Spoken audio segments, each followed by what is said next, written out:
Hello दोस्तों, स्वागत है आपका हमारे यूट्यूब चैनल कॉमिक फैन पर।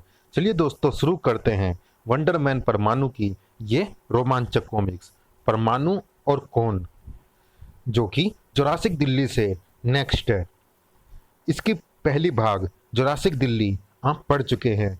जिन्होंने अभी तक जुरासिक दिल्ली को नहीं पढ़ा है वो उस कॉमिक्स को जरूर पढ़े। चलिए शुरू करते हैं इस कॉमिक्स का पहला भाग।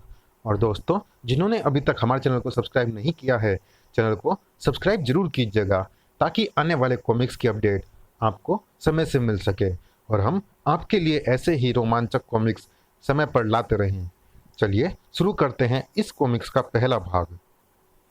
संजय गुप्ता पेश करते हैं परमाणु और कौन। इंसान में कभी कभी ऐसी अद्भुत क्षमताएं जन्म लेती है कि इंसान अपनी मौजूदा क्षमताओं के बारे में फिर से सोचने पर विवश हो जाता है।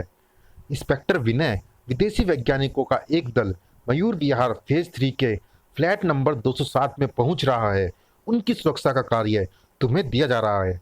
मगर सर, हाँ मैं जानता हूँ तुम पूछोगे कि फ्लैट नंबर 207 में कौन रहता है। वहां पर नैना नाम की एक 17 साल की युवती रहती है। उसकी आंखों में अद्भुत क्षमताओं का पता लगते ही वैज्ञानिक दल वहां पहुंच रहा है। ठीक है सर, मैं वहां पहुंचता हूं। क्षमताएं अद्भुत थी।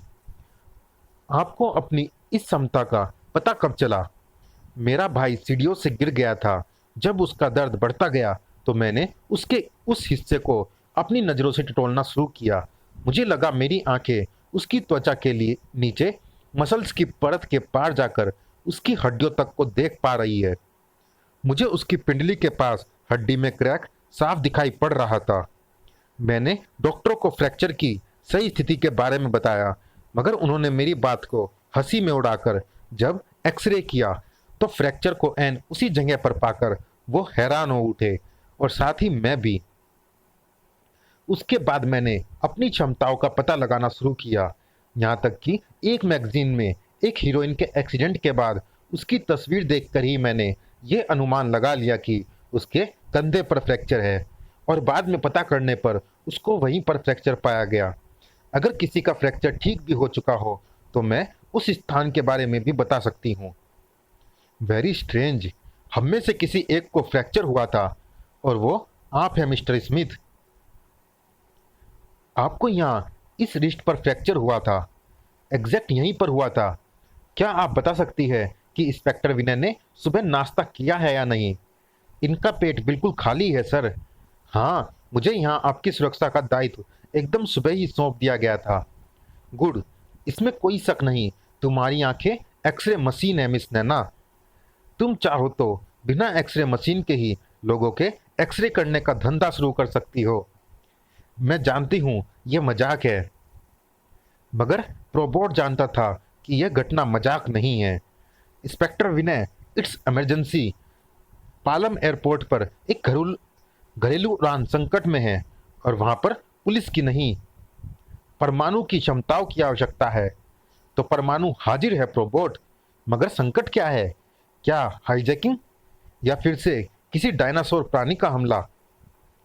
पूर्व कॉमिक जुरासिक दिल्ली में आपने पढ़ा कि दिल्ली की सड़कों पर उस समय दिखाई पड़े करोड़ों वर्षों पूर्व ही विलुप्त हो चुके डायनासोर।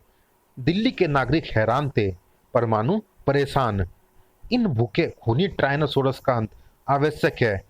परमाणु जितना उनको रोक रहा था उतना ही वो बढ़ते जा रहे थे। ये जितना बढ़ेंगे उनको समाप्त करने की मेरी जिम्मेदारी भी उतनी ही बढ़ेगी।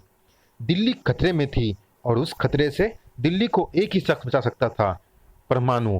अब आगे क्या होता है प्रस्तुत कॉमिक में पढ़े। इस बार जो संकट था वो परमाणु की आंखों के सामने था। यह उतनी ही अद्भुत घटना है जितनी मैं नैना नाम की उस 17 साल की युवती की आंखों में देखकर आ रहा हूँ। बाहर कोई मकड़ी नजर तो नहीं आ रही। कमाल है, पूरे विमान को जाले से ढक दिया। किसने किया यह सब?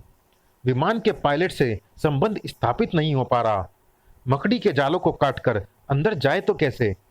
विमान का दरवाजा तो अंदर से बंद है। परमाणु आ गया। जहां पर हम और जहां पर हर और भ्रम की स्थिति हो, वहां पर ज्यादा सोचने की नहीं, क्विक एक्शन की जरूरत होती है, भले ही कीमती चीजों का थोड़ा नुकसान भी करना पड़े। जैसे विमान की एक खिड़की, परमाणु विमान की खिड़की तोड़कर अंदर चला गया है। अब रहस्य सुलझ जाएगा और शायद विमान का दरवाजा भी जल्दी खुल जाएगा। भीतर जाते ही फिलहाल तो परमाणु की आंखें खुली रह गई थी। चिटर चिटर चिटर, दूर हट शैतान, दूर हट, कुचल डालो इनको, किल दैम। हाँ, वरना ये हमें मार डालेंगे। इतनी विशालकाय मकड़ियां विमान में कहां से आ गई? अब हमें कौन बचाएगा? परमाणु, और कौन? वो देख, परमाणु आ गया। परमाणु बचाओ हमें, बचा। चिट, ये इतनी ज्यादा है कि परमाणु भी बचा पाएगा या नहीं? बचाने की कोशिश तो करेगा। यह स्थान चारों ओर से बंद है। यहाँ पर अगर मैं परमाणु रेज का प्रयोग करूंगा तो इसके विकिरण व तेज उष्मा का प्रभाव यात्रियों पर पड़ेगा। उनकी खाल झुलस सकती है।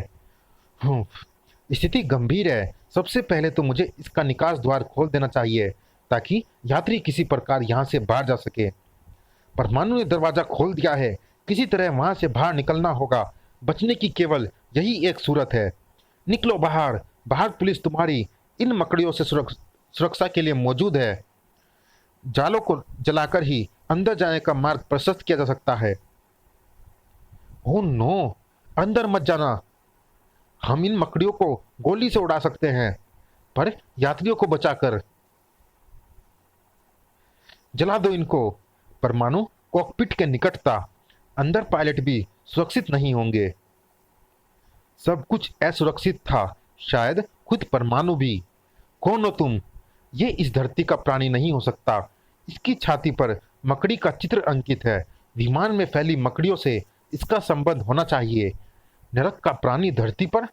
इसने कॉकपिट में मौजूद पायलटों को खत्म कर डाला है। अब ये शायद मुझे समझने की कोशिश कर रहा है और मैं इसे। दिल्ली में डायनासोर प्राणियों के हमले के बाद एक और विचित्र प्राणी का हमला। ये मकड़ा शक्तियों से लैस लगता है। उफ, इसकी छाती पर अंकित मकड़ी का चित्र एकाएक सक्रिय हो गया है।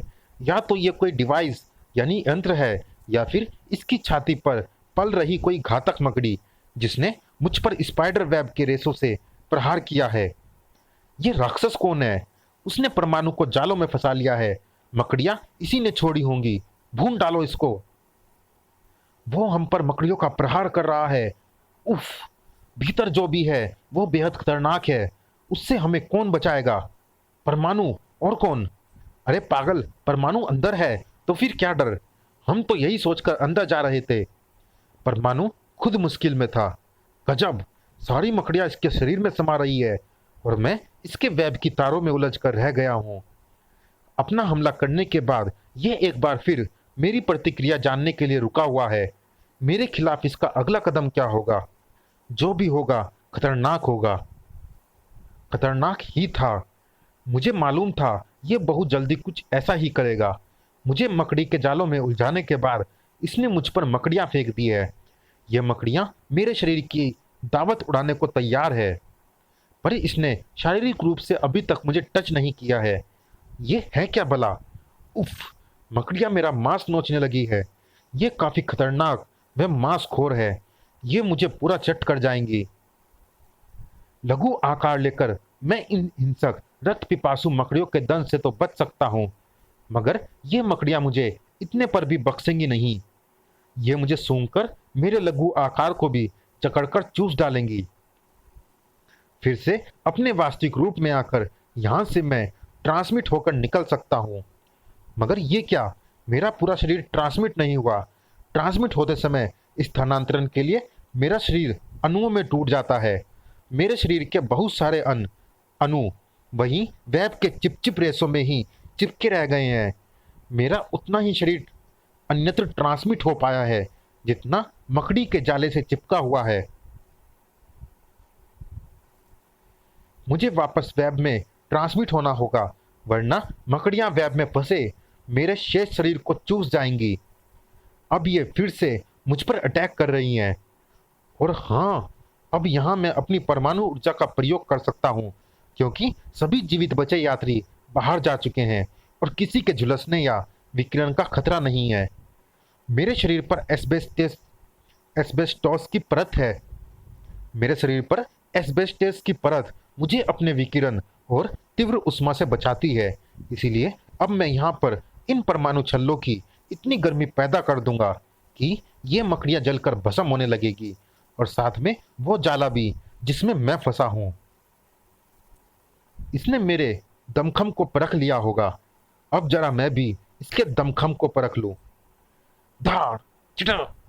मेरा गुस्सा खाकर इसे ऐसा लगा जैसे तेज आंधी में टूटा कोई आवारा पत्ता इसे आ लगा हो।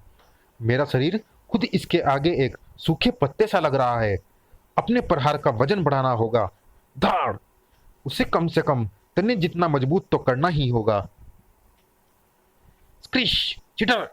मेरी ठोकरों का भी इस पर कोई खास प्रभाव नहीं पड़ा, पर यह खफा होकर फिर से मुझे जालों में फंसाने की चेष्टा कर रहा है। स्क्रिश चिटर। कर बेटे, कर कोशिश। तेरी हर कोशिश का जवाब दूंगा। परमाणु छल्लों का तुझ पर असुर असर जरूर होगा। ये जिस्म को झुलसाने की शक्ति रखते हैं। पता नहीं किस मिट्टी का बना है इसका शरीर। परमाणु छल्लों की उष्मा उसकी शारीरिक कोशिकाओं को भस्म तो कर रही है, मगर साथ ही साथ नई कोशिकाएं तुरंत बढ़ती जा रही हैं। मुझे लगता है इसको मारे बिना काम नहीं चलेगा, और यह काम मुझे यहीं पर करना होगा, क्योंकि ये शैतान बाहर निकला तो न जाने कितनी मकड़ियां छोड़कर कैसी आफत खड़ी कर दे। धाड़। मुझे कुछ समझ में आ रहा है कि इसकी ताकत मकड़ियां और जाले हैं। मुझे लगता है कि इसके शरीर से निकली मकड़ियां इंसानों को खाकर जब वापस इसके शरीर में जाती हैं तो इसे ऊर्जा प्रदान करती है। इसे खत्म करने के लिए इसकी मकड़ियों व जालों के स्रोत को नष्ट कर इसको शक्तिहीन करना होगा। मैं एटॉमिक रेडिएशन से ऐसा कर सकता हूँ, लेकिन जैसे ही मैं रेडिएशन को इसके शरीर के दूसरे हिस्से पर फोकस कर रहा हूँ, इसका पहला नष्ट हुआ हिस्सा पुनः अपनी पूर्वावस्था में लौट आ रहा है। स्क्रिश। इसका अर्थ यह हुआ कि मुझे रेडिएशन रेज उसी खास हिस्से पर फेंकनी होगी जहां से इसके पूरे शरीर को ऊर्जा मिल रही है, मगर वो हिस्सा इसके शरीर में कहाँ है? फिलहाल मुझे एक बात का तुरंत पता लगाना होगा, और उसके लिए मुझे एक नुकीली चीज चाहिए। हाँ, ये रही। ये नेल फाइलर मेरी मदद करेगा। अब मुझे सीधे प्रोबोट के पास पहुंचना होगा। प्रोबोट, उस शैतान पर नजर रखना। वो आपकी आंखों से ओझल नहीं होना चाहिए। मैं तुरंत आपके पास आ रहा हूं। जल्दी ही। परमाणु नेल फाइलर पर तुम उस शैतान का जो नमूना लाए थे, उसकी माइक्रोस्कोपिक जांच के बाद मुझे ये पता लग रहा है कि वास्तव में उस प्राणी के जिस्म में रक्त है ही नहीं। उसके शरीर में एक विशेष प्रकार का चिपचिपा फ्लूइड बह रहा है। कहीं ये वो वही फ्लूइड तो नहीं जिससे वो जालों का निर्माण करता है? हो सकता है। चलिए दोस्तों, इस भाग में इतना ही। ये रोमांचक कॉमिक्स की कहानी जारी है अगले भाग में भी। मिलते हैं इसी कॉमिक्स के अगले भाग में। तब तक के लिए धन्यवाद।